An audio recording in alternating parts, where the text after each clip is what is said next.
A very good evening to you. A very different State of the Nation address to what we have seen before. But certainly, it won't take away from the expectations around the kind of content that the president is going to deliver tonight. If anything, there's much more pressure on the president to give South Africans something tangible that they can hold on to that will give them a sense of hope about what the year holds next.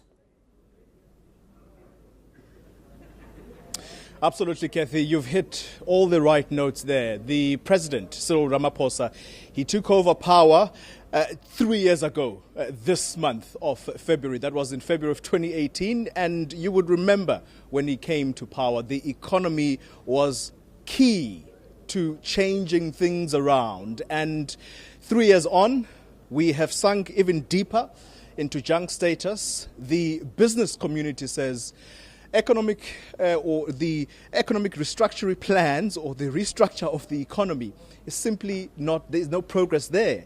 The ratings agency Moody's on Monday coming out and warning that actually we might even sink you deeper into that junk if you don't implement some of these things. So certainly the economy uppermost in the mind of the president, I can tell you, Kathy, when he delivers this speech here, but also importantly for him to do anything with this economy in terms of rejuvenating it, surely it's got to start with the issue of the COVID-19. That has to be sorted out. Joining me now is the chief whip of the main opposition, the Democratic Alliance, Natasha Mazzoni, who talks to us now. Natasha, we are socially distancing, so I'm going to ask you kindly.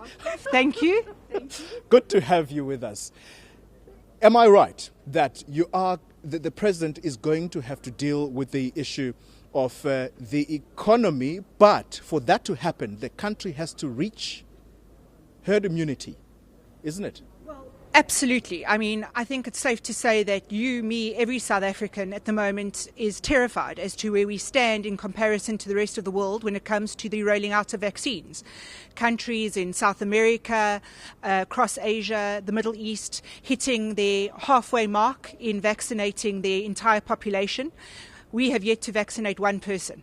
A huge worry for all of us, and something the president is going to have to address tonight, because it's a promise, a solemn promise that was made to us in one of the many family meetings that we've had during this lockdown period.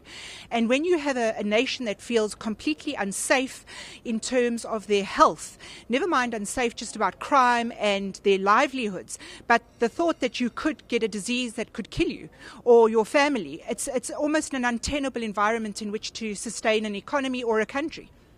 Natasha, then of course, once the economy, if indeed we are able, first of all, perhaps before I even move on from the issue of the coronavirus, do you believe that government can genuinely do this?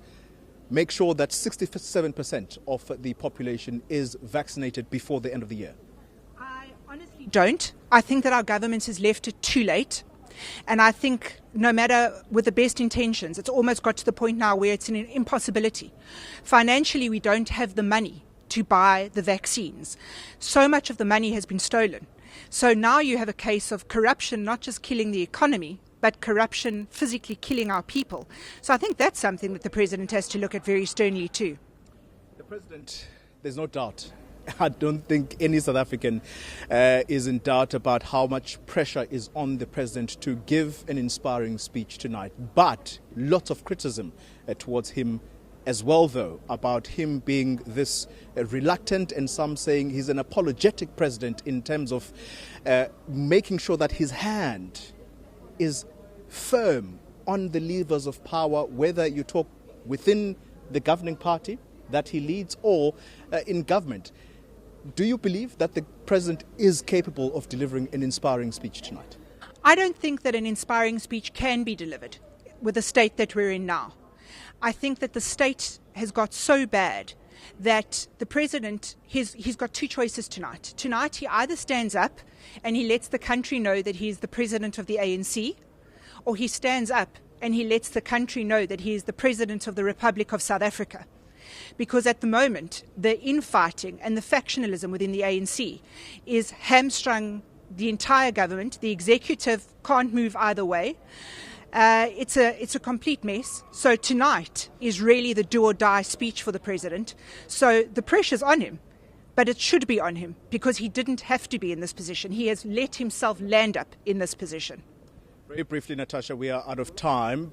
I'm going to flip the script now and say, if you were in national government, what would you do? What would you say tonight? And there's a specific reason why I say if you were in national government, because you are the main opposition party and you govern exactly where we are in the Western Cape. We have seen excavated land or areas where kids have basically sunk in and suffocated to death. You have people who are assaulting journalists here in Cape Town. What is the main opposition doing in its own backyard to make sure that you inspire confidence where you govern? Well, the official opposition, as you say, is the main opposition in South Africa.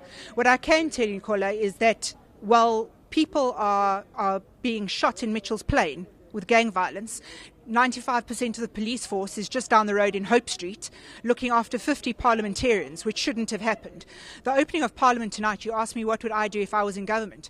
Well, I would stand up and I would say, South Africa, this is your president telling you that I'm going to love and leave you from the virtual platform because I'm getting on the phone to Moderna and Pfizer and to AstraZeneca, and I'm going to make sure that I get you all the vaccines that I can get you right now.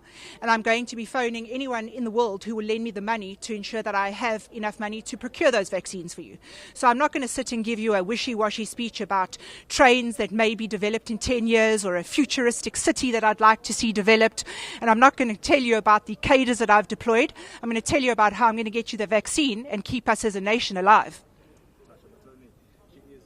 Chief Whip of the main opposition party in the National Parliament, Kathy, and I suppose that's the best where we're going to live it, where the president made promises and she's touching on those futuristic cities. That was, I think, the first State of the Nation address that President Cyril Ramaphosa addressed 3 years ago, and many saying it can't possibly be more promises, it's got to be implementation. Well, Xoli, Natasha Mazzoni, they're certainly not letting the chance go by in as far as political point scoring goes. And as you heard, not holding back at all in terms of their own expectations coming from the Democratic Alliance.